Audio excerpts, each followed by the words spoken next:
Senhores, bom dia.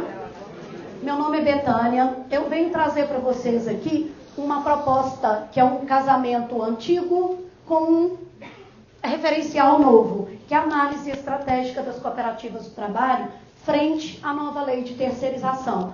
A gente vai observar que o que a gente tem de novo é a nova lei de terceirização que saiu em julho passado. Mas o que a gente tem de antigo é justamente a cooperativa, é a sua origem. A gente vai perceber que a primeira noção de cooperativa surge em 1844.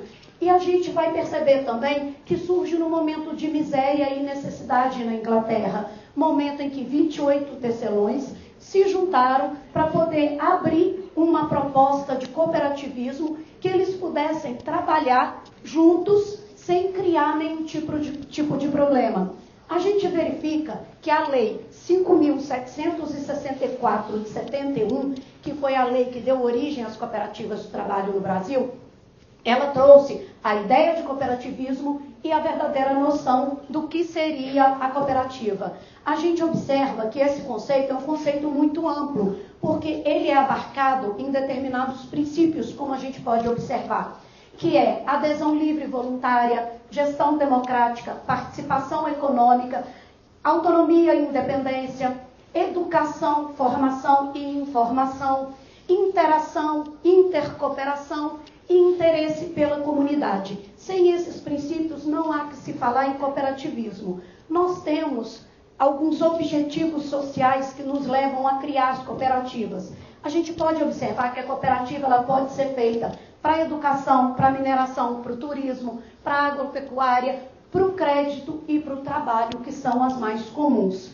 A gente vai observar que as cooperativas do trabalho no Brasil, mesmo se reportando para a época aqui de 1992, é o molde mais atual, porque nós temos, inclusive, menções das cooperativas de trabalho desde a época do Império.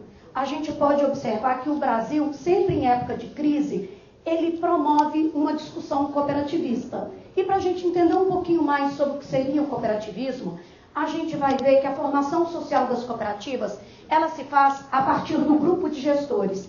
Esse grupo de gestores, eles se reúnem, montam a cooperativa através de uma Assembleia Geral. Essa Assembleia Geral, ela vai nomear 2 conselhos, Conselho Administrativo e Conselho Fiscal.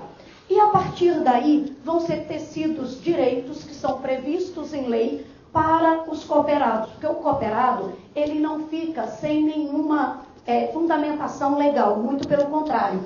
Ele tem direitos como duração de trabalho, repouso anual remunerado que corresponde às férias, e ele tem também seguro de vida e seguro de acidentes pessoais. A gente observa que o funcionamento das cooperativas, pela Lei 12.690, ela traz para a gente que o foco principal da cooperativa de trabalho é o homem. A gente observa que afasta o intermediário, embora seja uma forma de terceirização de trabalho, mas ela afasta o intermediário e ela vai focar na proposta de constituição da própria cooperativa. Vocês podem observar que quando a gente fala das formalidades, as formalidades elas são as mínimas possíveis.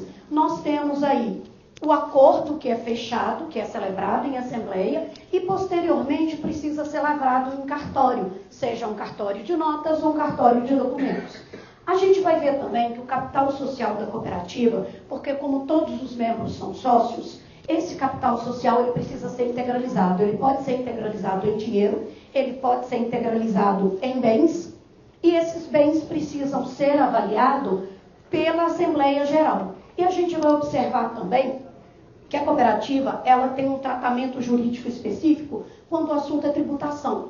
A gente observa que a própria lei veda que a cooperativa de trabalho ela seja tributada pelo Simples Nacional, mas ela pode fazer a sua tributação pelo lucro presumido ou ela pode fazer a sua tributação pelo lucro real. E a gente vai observar também que existem 2 tópicos muito importantes para que se calcule a tributação de uma cooperativa. São através dos atos cooperados e atos não cooperados. Os atos cooperados ou atos cooperativos são aqueles que surgem em função do próprio trabalho da cooperativa. E os atos não cooperados são aqueles que trabalham em função de operação com terceiros.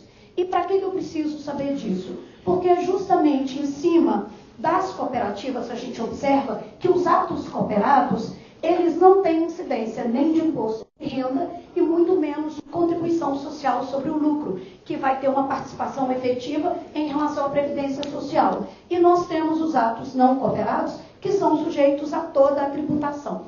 A gente observa também que, além de tudo isso, existe uma retenção anual que o cooperado tem direito, que é a chamada diferença das sobras líquidas. Essa diferença das sobras líquidas será uma retenção anual que o cooperado terá em relação à produtividade realizada, que acaba sendo mais vantajoso que até o próprio 13º que o seletista recebe. Os problemas que a gente observa nas cooperativas de um modo geral, elas estão ligadas diretamente à gestão.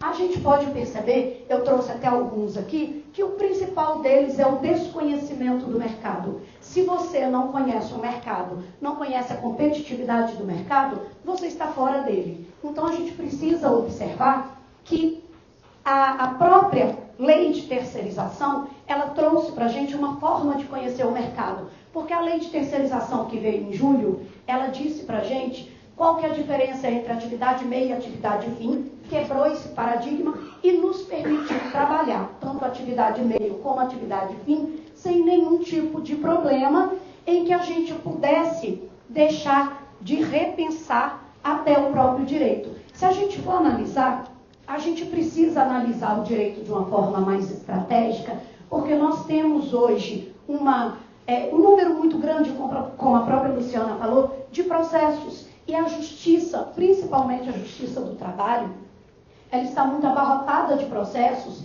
e a gente não consegue mais, até mesmo pela dificuldade que as empresas enfrentam, de gerar mais empregos.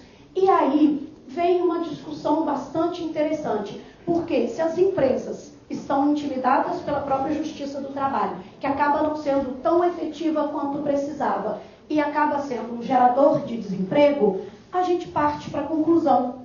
Será que não seria o momento da gente pensar se litigar na justiça do trabalho está levando à garantia de direitos ou desemprego? E não seria o momento da gente repensar as questões relativas a emprego e trabalho, salário e renda? Obrigada, pessoal.